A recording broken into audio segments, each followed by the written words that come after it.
Paranormal Adventures proudly presents the Supernatural Roundtable, a journey into the shadows of the unknown, where myths and legends blur with reality.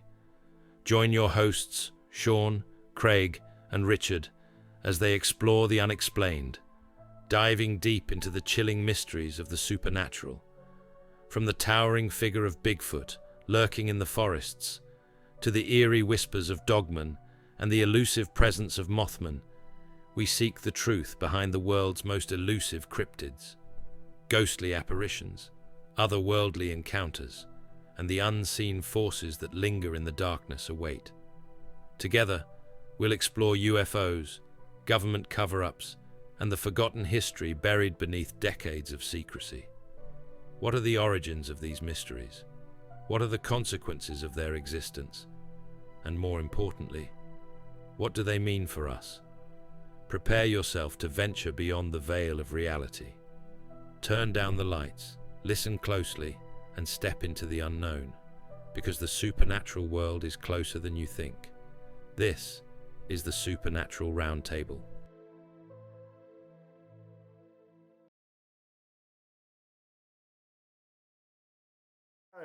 Quite an interesting episode to bring today.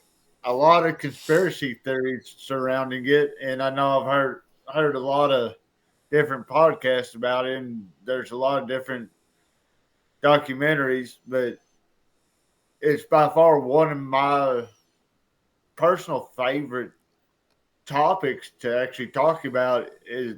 That's the Dyatlov Pass. And I think we've all kind of gone down some rabbit holes on this one. I got some interesting info. I think I was telling you earlier, Craig, the other day that I'm going to go with what I know about it. I know y'all dug into it and got into a lot of these theories and stuff, but if we get anybody in the I've got my Podbean Live over there going, so if anybody comes into that and ask questions, I'll share the questions with everybody. And being the first time we do that, we might not have anybody join in that yet, but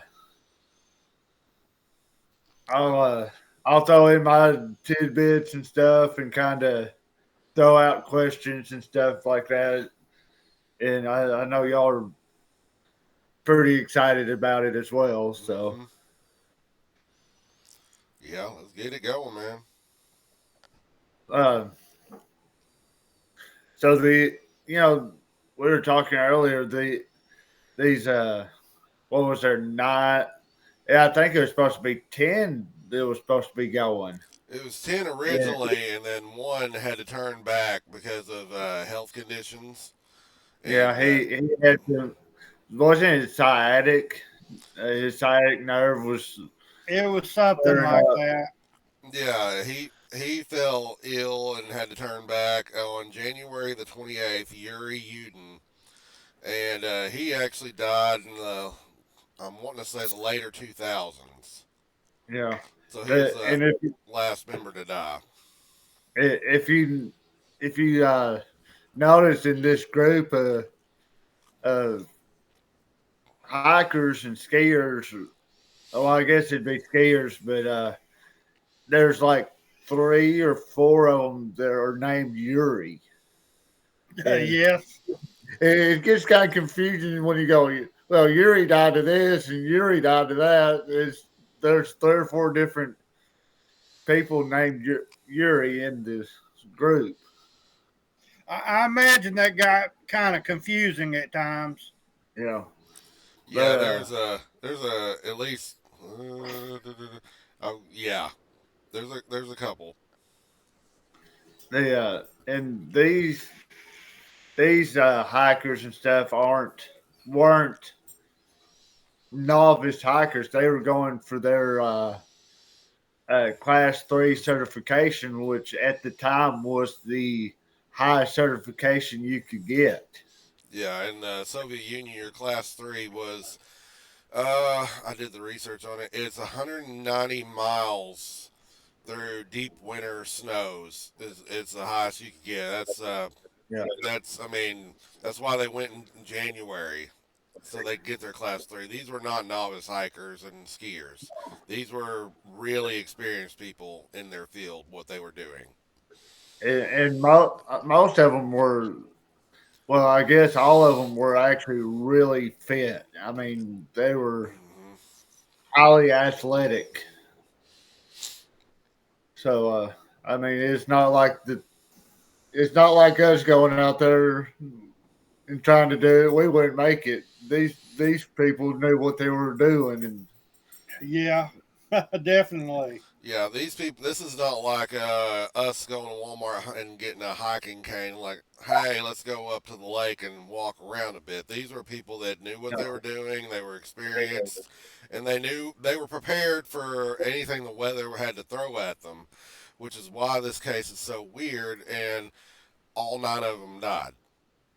yeah, That's just Yeah, odd.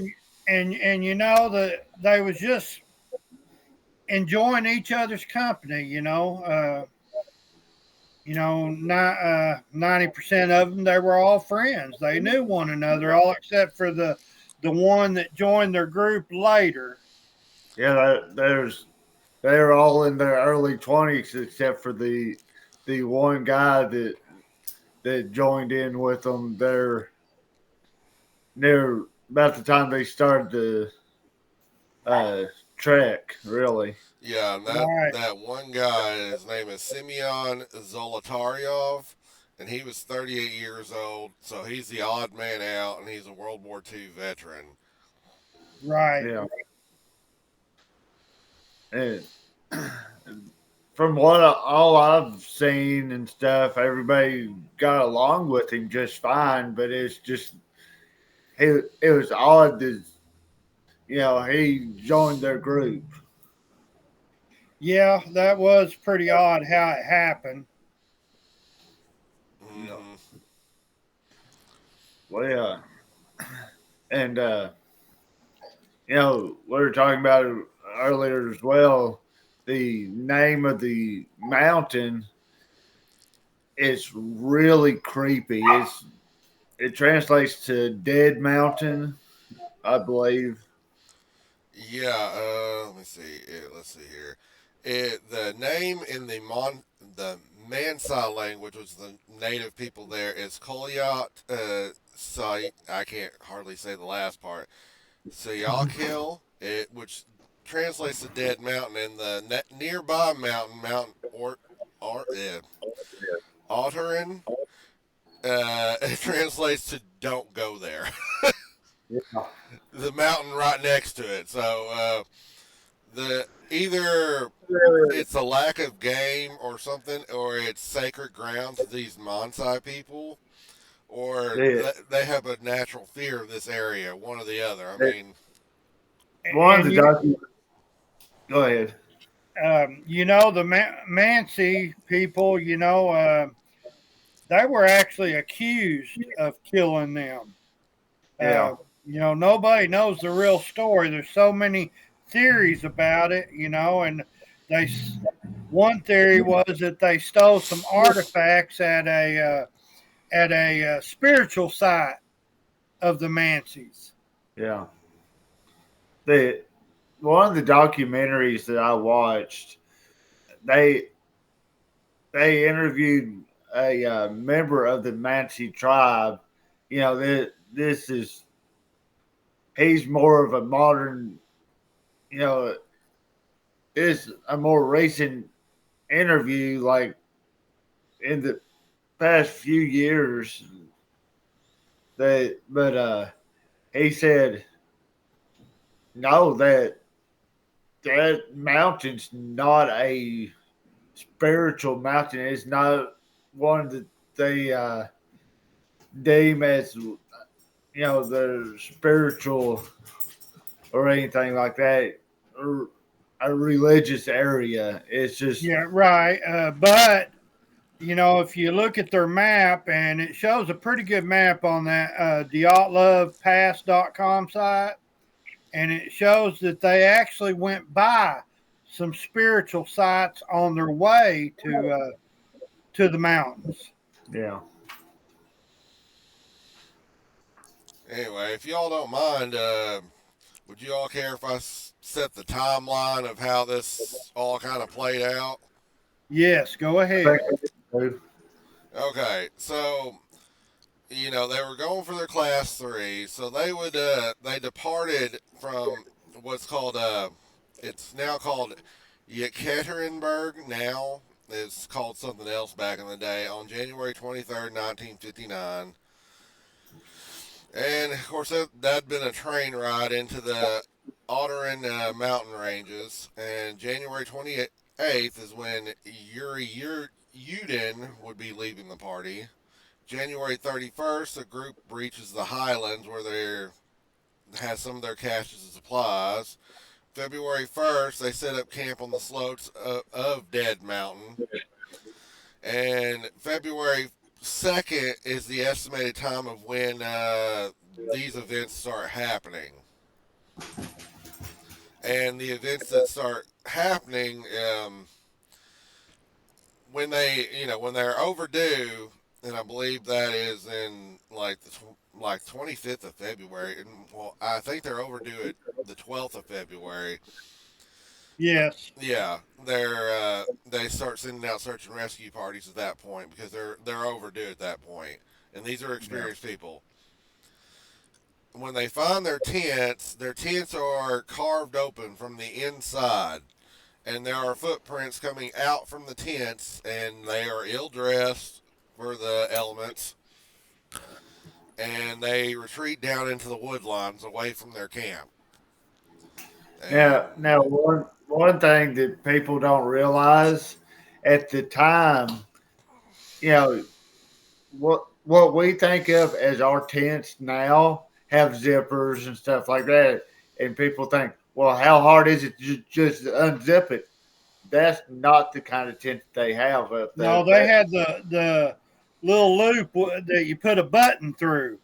Yeah, it's buttoned, it's not a zipper latch. So to get out quickly, you would have to cut your way out to get out quick instead of because the zipper you don't have or they didn't have. Right. Yeah, I've got a picture of their tents on screen now. It's what they found. Yeah.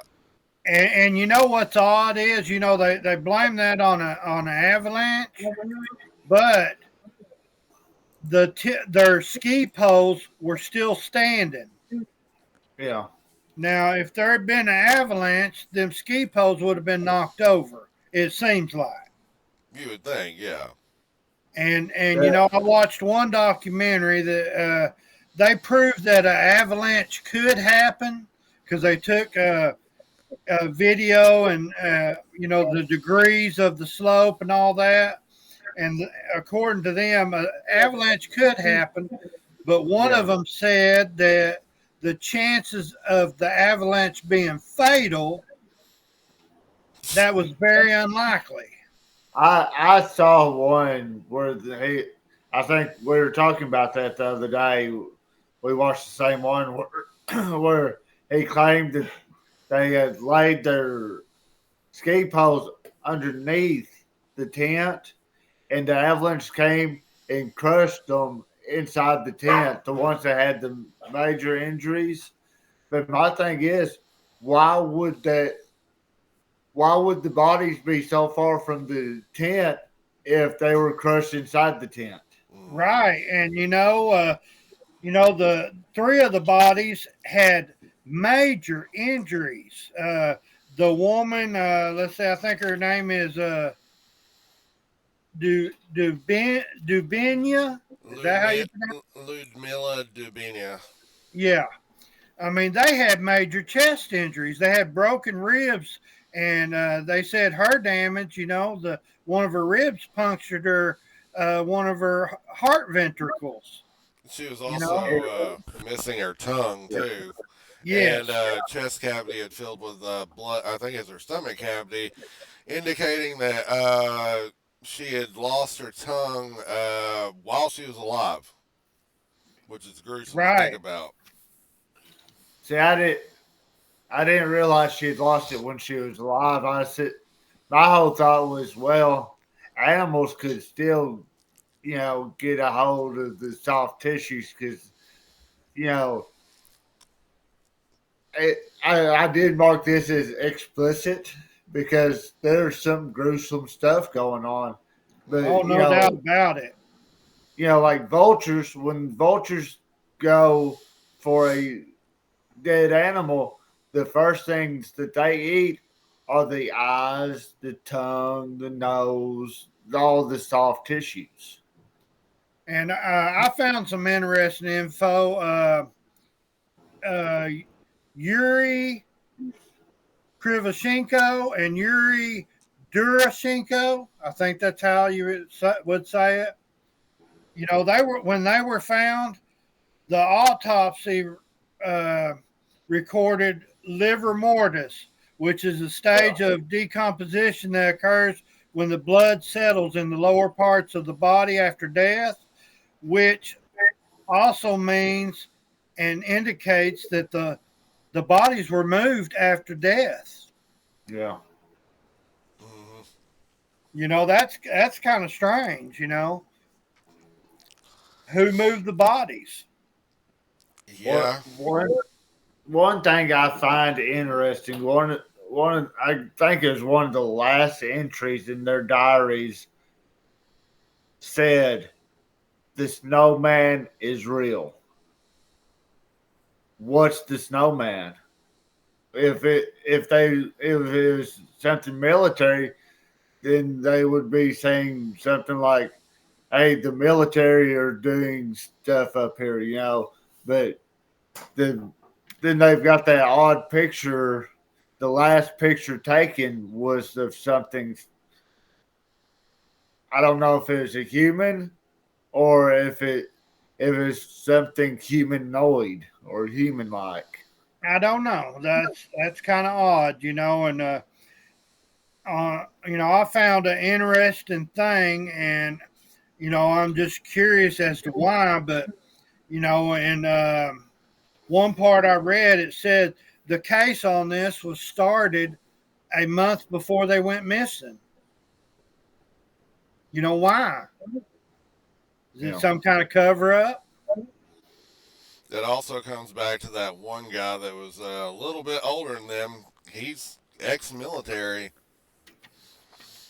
So why was he in the party, It really makes you wonder. It's just there's too many variables and too many different ways this could have went. You know what I mean? There's I think it was one of the documentaries I was watching where they were talking about that the military was actually doing testing up there as well. And I believe I sent pictures of it. The lights that they took pictures of in the sky. Y'all should have seen them earlier, but it showed these weird looking pictures, and nobody can really define what they are. Those were taken by that Simeon Zolotaryov. Yes. And it's weird that he was taking. I've seen those pictures. You can actually Google them. They're pretty easy to find. But it's weird that he was taking pictures of that. Why was he taking pictures of that? The thing about it is, most of their cameras were found in the tent, but he still had his on him. Well, and was taking pictures during that time, so maybe whatever came up on them, and they had to run to get away, and I don't know, it's just the one guy that had the camera with him when his body was found, the Yuri that ended up turning back, he was shown a picture of that camera, and he goes, "I've never seen that camera before." And, well, it goes on in the story to state that nobody else really knew about the camera either. This Zolotaryov, he kept it hidden. Hmm. But yeah, being with that group, you would know what equipment everybody's carrying with them, and them saying, "I don't know that camera. I've never seen it before." It's like, was it planted on him or what?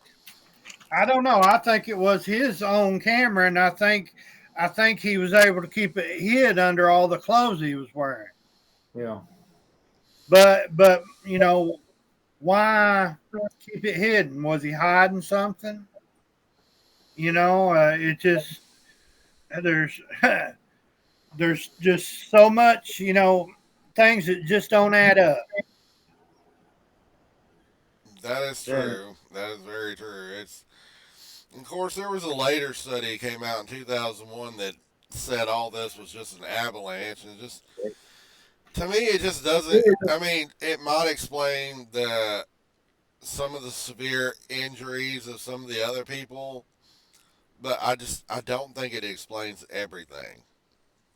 Well, I yeah. don't think with the three that had them bad injuries, I don't think they would have been able to make it as far as they did with the injuries that they have, if that was the case. Maybe you're right. Then there are some of them. The way that they were found, it looked as if they were heading back to where the tent was. But Yeah, let's see. I got that right here. Sorry, I got all my notes right here too.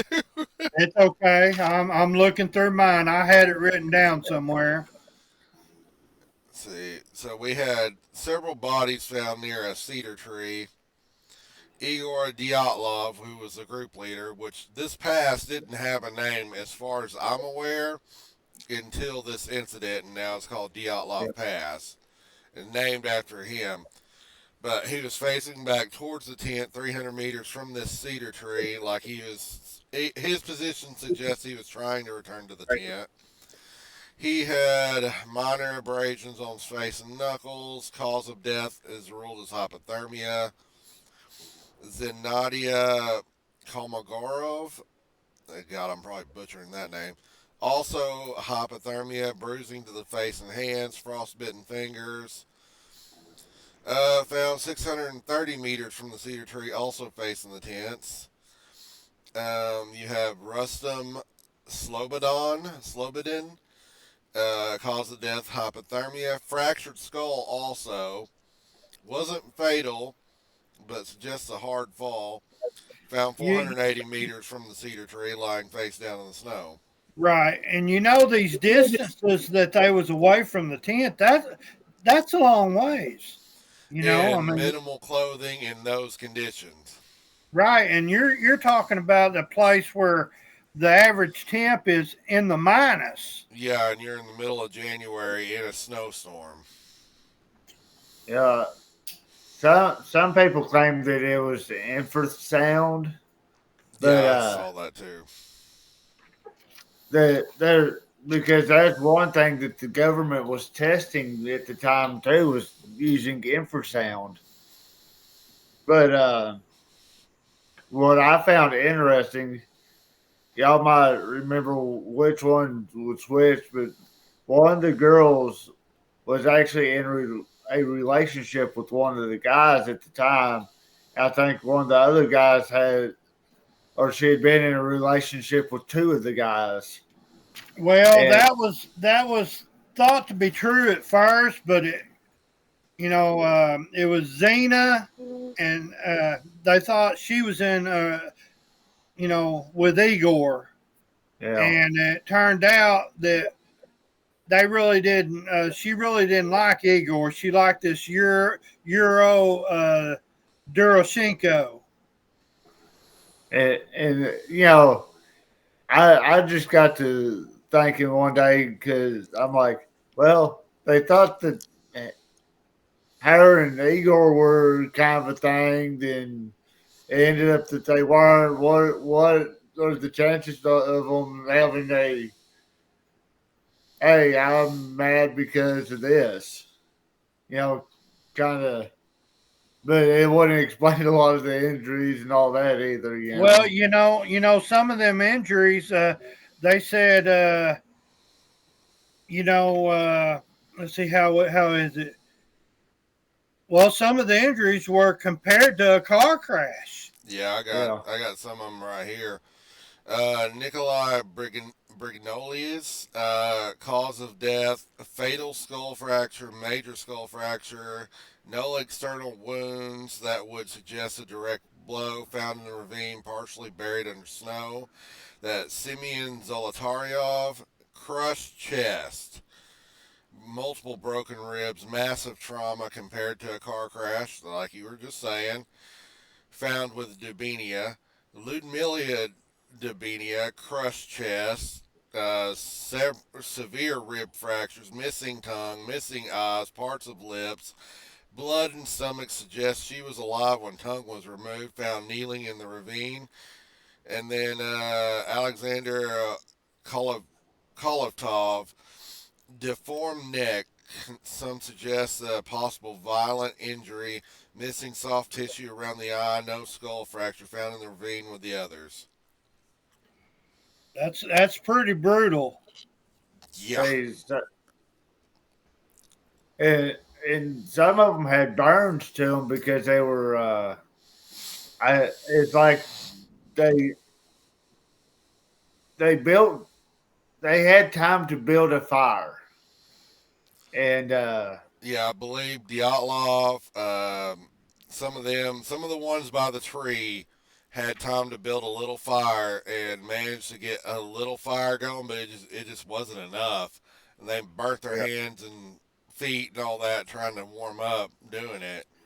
But then I believe it was at Cedar. The limbs were broke from 8 foot up, 6 to 8 foot up the tree. There's limbs and stuff that were broken. Yes, there was. Like they climbed up the tree to try to find out where they were at. Yeah, that's I read that too. They tried to get up in the tree for whatever reason. It's bizarre. Yeah, it is. And you want to know something funny? I looked at a bunch of pictures and how they described their deaths. Nearly all of them had damage to their hands, and it's almost an indication like they had to fight with their hands. I don't know. It's just, and then here's one really weird one. Is the radiation on clothing? It is only found on 2, but it's found on Dubinia and Zolotaryov. Well, they said that in there. I read about this. They said one of the hikers worked at a reactor, and the other one worked at some kind of nuclear refinery. I didn't know that. And they said that the girl borrowed or took off, the other one's coat to try to stay warm. I guess he perished first, and she was trying to keep warm, so she put on the coat. But that's what they stated in one of the paragraphs on there about all that. That'd make more sense then, for sure. Then, back then they didn't have a lot of ways to protect against radiation. It was minimal though. It wasn't like your Chernobyl levels of radiation, but right. It's trace amounts. There's one theory that it's one of the government theories where they were testing what they called parachute bombs, where they drop bombs with parachutes attached to them, and they would blow up in midair, and that's what caused some of the injuries and stuff, and freaked them out and got them to running. Well, I think they said, there was possibility that if, of chemical weapons maybe being used. Yeah. I don't know. It's just a very unusual case. I'm gonna go ahead and pull up more pictures. All right. And I think it's pretty interesting. One of the documentaries that I watched on the subject, she thinks that the tent was actually put in the forest and then moved later. Because that particular tent, to be set up properly, it had to be set up using the trees, one at each end with a line running through the middle. There was a lady. It's like I think I sent y'all the link to the podcast, but she was on that documentary. That's like her name's like Theodora or something like that. And she talked about why would they set their tent up up there when they knew that for the tent to be stable, it was best to set it up in the woodline. That's very true, and like I said,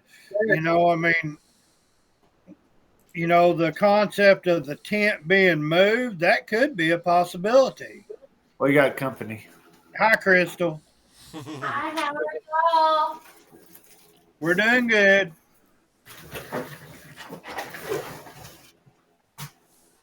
But yeah, the whole thing, about the tent, there's a possibility it could have been moved because that type of tent, like I said, had to be set up between two trees, with the line running right through the middle to drape the roof over. Mm-hmm. It just doesn't. The whole situation just doesn't make sense, really. Not at all. No. And it's just, yeah, just the whole thing is just weird. And for them to come out and say in 2001, 2002, that, or 2021 or 2022, that it's an avalanche, it's. I think that's a cover up. Maybe. My question is the flashlight on top of the tent. If it was an avalanche, why was the flashlight sitting on top of the snow on top of the tent? It would have been covered. And plus the ski poles were still standing up. Yeah. I know I just got here, but I've always thought it was the Russian government that they were doing something they weren't supposed to, and it's cover up. Yeah, we've talked about that a little bit. Like one of the hikers was a Russian military veteran, and actually, when I dug into him more, his brother was a collaborator with the Nazi Party, and so I'm wondering if there wasn't some dirt there gathered on him to work with the Russision government. And that might have been the reason why they thought that they were spies at first. Then there was a group, another group of hikers that was on another mountain at the same time, and they could see the mountain that the Dyatlov and his group were part of, the mountain that they were on, and they saw the lights in the sky around that mountain. Mm-hmm. I didn't know that there was any more hikers. There was another group of hikers on another mountain not too far off, and they testified that they saw like orbs and lights in the sky. I think I remember seeing something about that. Yeah, there's pictures of that on that website I was telling y'all about earlier. So yeah, it is one of them things that I mean, it was what them lights were. I don't know because could it have been the parachute bombs being tested? I don't know, or some sort of UFO out there. That's what I was gonna say. So could it have been the Russian government plus alien activity, or combined? They knew about each other. Well, they also say that Aliens. one of the theories floating around is that the lights and the bombing disturbed a Yeti or a Bigfoot and drove it crazy where it attacked. That comes back to the diary entry. This snowman exists. That just that's the one entry. It's like I don't know what to make of it. It says this snowman exists. What is the snowman? Is it they could the documentaries and stuff I see call them Yetis over there, but I don't know. Yeah, but I didn't think that they were called Yetis over there. That I don't know. They're called I thought they were called something else. The Almas. Okay. What the Mansi calls them? The Mansis. I think so. I have to say that is one thing though that's made me very angry with watching a lot of the documentaries is that Mansis were blamed. They were so racist kind of and prejudiced against this group of people, and they had nothing to do with it, and they were out there helping them search for them. So, and then they proved that the Mansi didn't do it, and they didn't even apologize to these people for accusing them. It's just sad to me.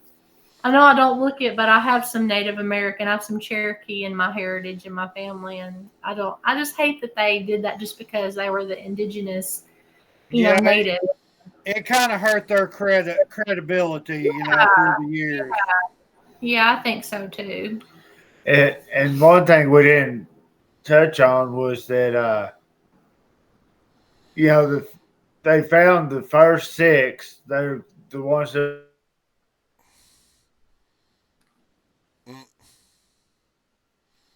it was 3 or 4 months later before they were able to find their bodies.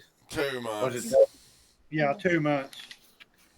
And that was weird. Weren't they in a kind of a cave that is like a ravine? Okay. Yeah. It was a ravine surrounded by trees. See, I wonder if some of them injuries could have come from them falling into the ravine trying to get away. I don't think it was that deep. I don't know how deep it was. I think one researcher said that even falling into there wouldn't have caused the injuries that they had. Yeah. Did they close this case completely, or have they reopened it and they're looking back into it now? The last I heard, they had reopened it, and their final verdict, the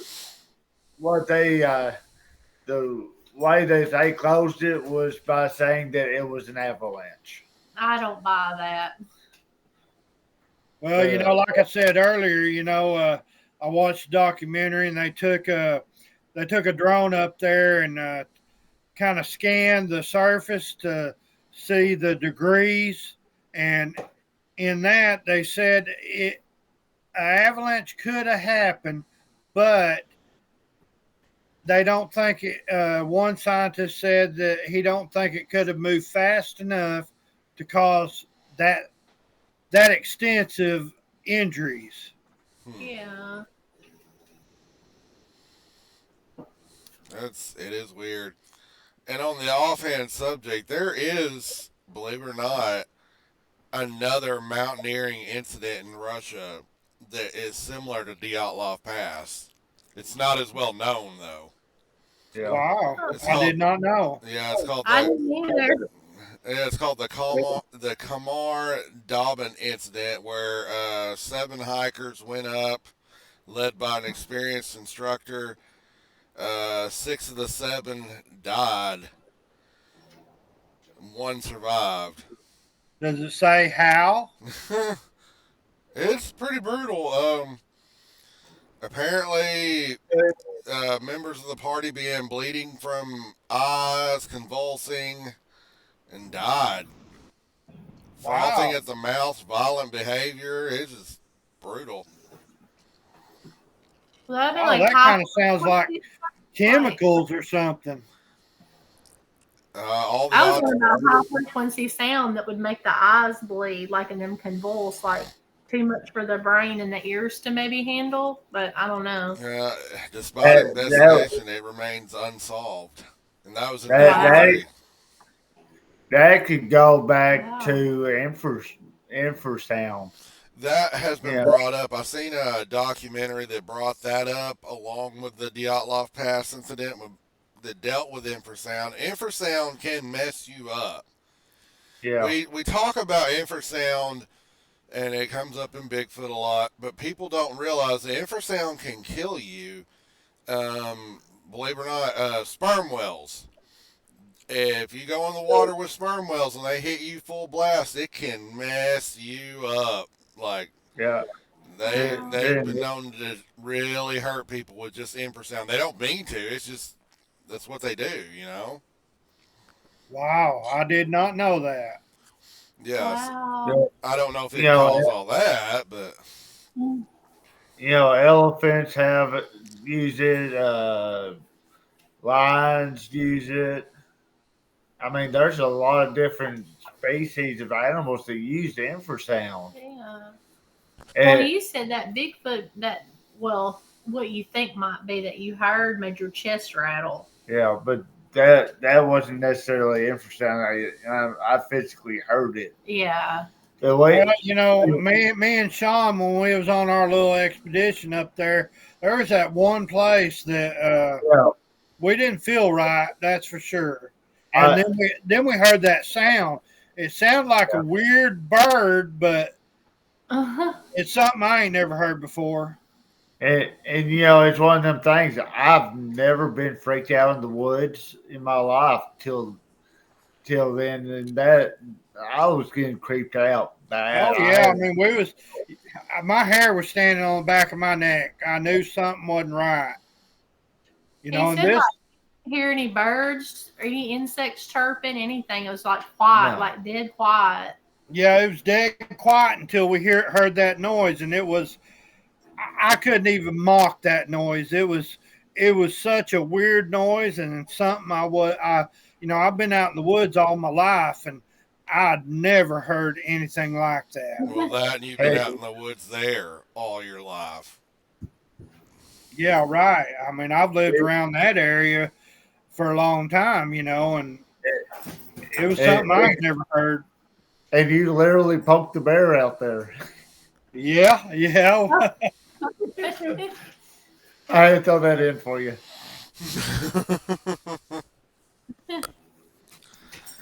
But yeah, I've read up some interesting stuff that wind passing over the mountains in a certain way could cause possible infrasound. Yeah. So it might not even been a Almas or Almasi or whatever you want to call it there. It could have been the wind causing infrasound over the rocks. It can cause panic. The U.S. military has been experimenting with using it for crowd control. Well, just curious, does anybody know the elevation that they was at? Oh, hell. Were they high enough to, you know how you get a high elevation, you know, oxygen levels ain't very good. Yeah. Oh yeah, I've heard of that. I'll look Like real quick. oxygen deprivation type thing when they're up that high altitude. Right. I'm going to throw this out there real quick. Talking about infrasound stuff, the police cars, fire trucks, ambulances now, because of people that are deaf or hard of hearing, they cannot hear the siren. They've got their sirens. You don't just hear them. you feel them. It uses a pulse Wow. that allows you to, feel Probably it. why it drives dogs and stuff crazy. You know how they start barking during a siren? But if you ever get a cop behind you and you don't pull over and he hits a siren, you'll feel it as well as hear it. So that infrasound is used in a lot of stuff now. Yeah. And you were wondering about where their camp was located. It was 3,540 feet, so it wasn't oxygen deprivation or anything like that. Right, like you could get on, like, say, one of them. What is that, K2 and all them places? Nothing like K2, nothing like Everest or any of those. I was just curious. I'd never found out just how high they was. Yeah, they were, I mean, decently high, but as far as mountaineering goes, that was nothing. Yeah, but their campsite was in an exposed, windy spot, which is weird in and of itself because they're all experienced, and we covered that. They were all experienced people. Why would they camp in this exposed, windy spot instead of down in the tree line? I think that they was watching for something. Maybe. I think they was by that time they was already being chased, already being hunted, and they was trying to get to an elevation where they could see things coming. Maybe. That's why I was kind of wondering some too. They had that fire down there around the wood line and everything. Well, what's the possibility that that's where their tent was originally set up, and they're like, we've got to move? Then they were able to go back to where their tent was to be able to get another fire going there and try and get another fire to warm up. Because that kind of goes back to the possibility of someone moving their tent. Yeah. Either way, in my mind, it remains one of the weirdest, more unexplained events that's ever happened in hiking, skiing, or mountaineering that you can find out there.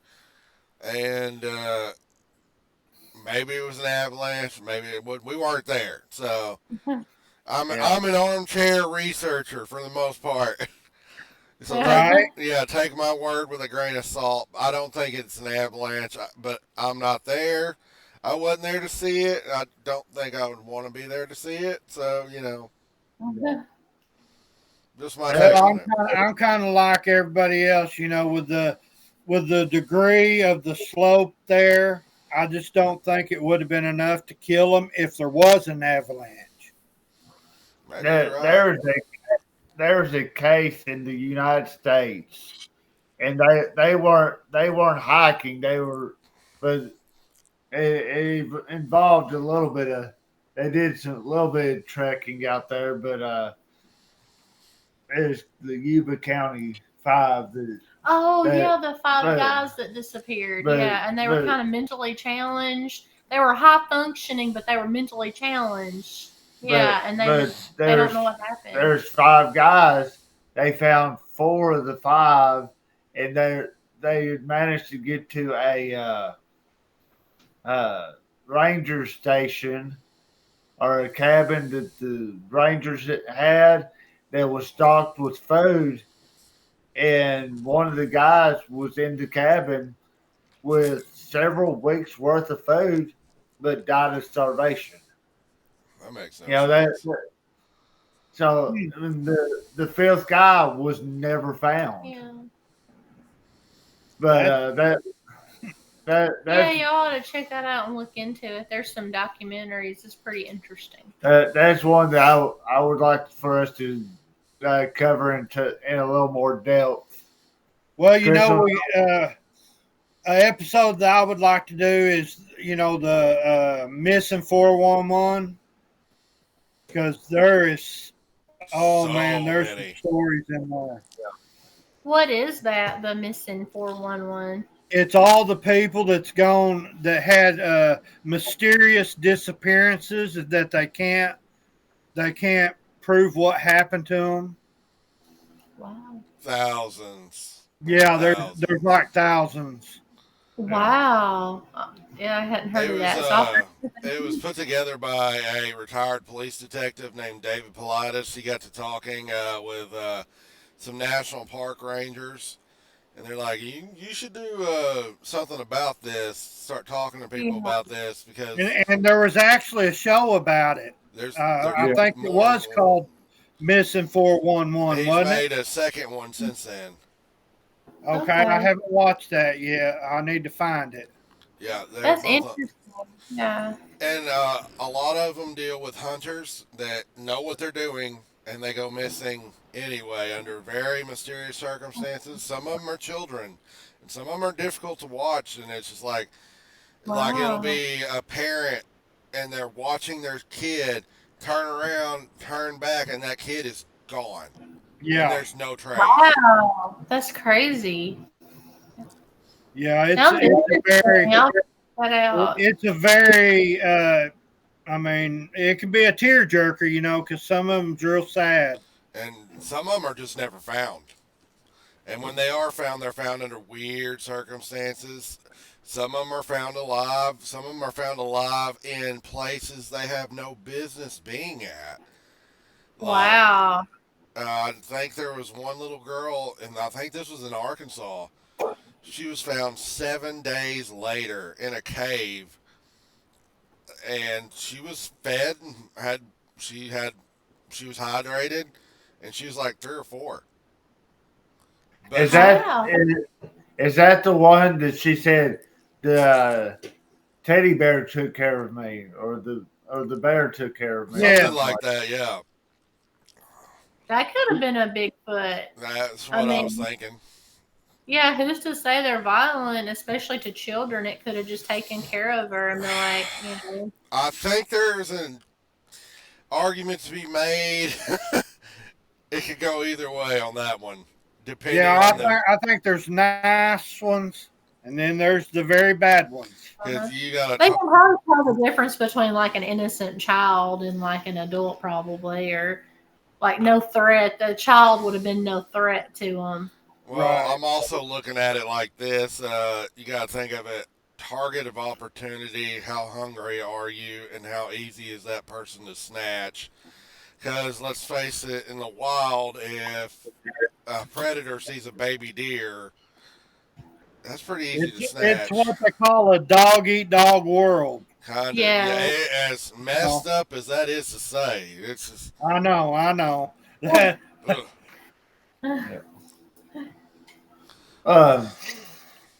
So, we kind of got off the Dyatlov bit. Just a little bit. But, what, I guess, y'all got any final thoughts on what the Dyatlov? And well, I don't think it was an avalanche that killed him. I can't say what I don't know. It's kind of, my theory goes 2 ways. I either think that they was killed by soldiers, or I think an actual Bigfoot type creature killed them. I'm going towards the light. My thoughts are kind of, I think it was the government that covered it up, but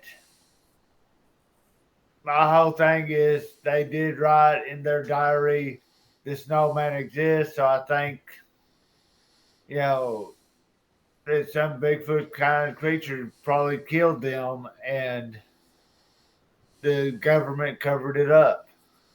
I'm going with the government thing and maybe aliens too, or both. Richard, what are your thoughts? Well, I think it's going to be one of the most enduring mysteries that we're ever going to see for sure.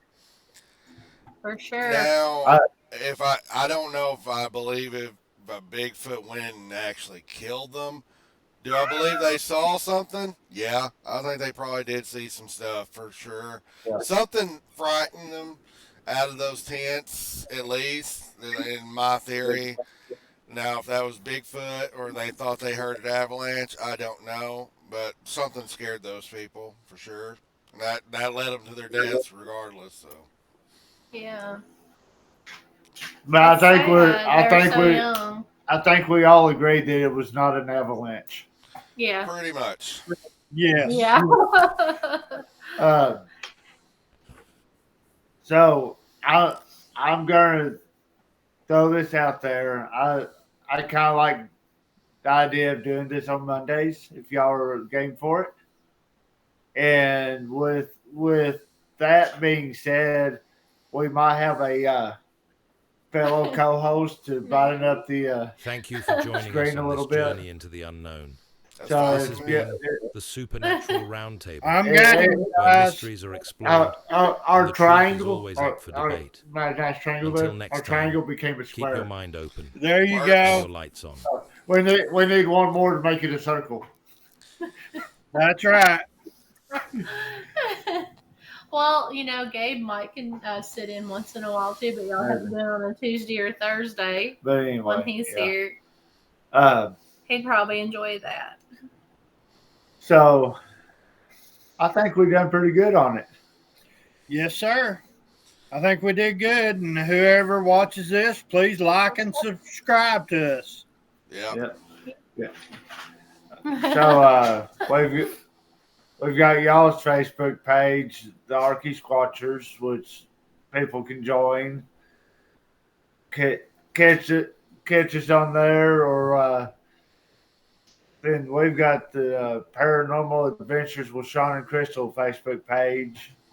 Then we've got the email that's Paranormal Adventures, the number 2 at gmail.com. So if anybody wants to send us hate mail, you can do it there. And I'll also already- catch Sean and Crystal's podcast. For sure. Yes. Which we didn't do it yesterday.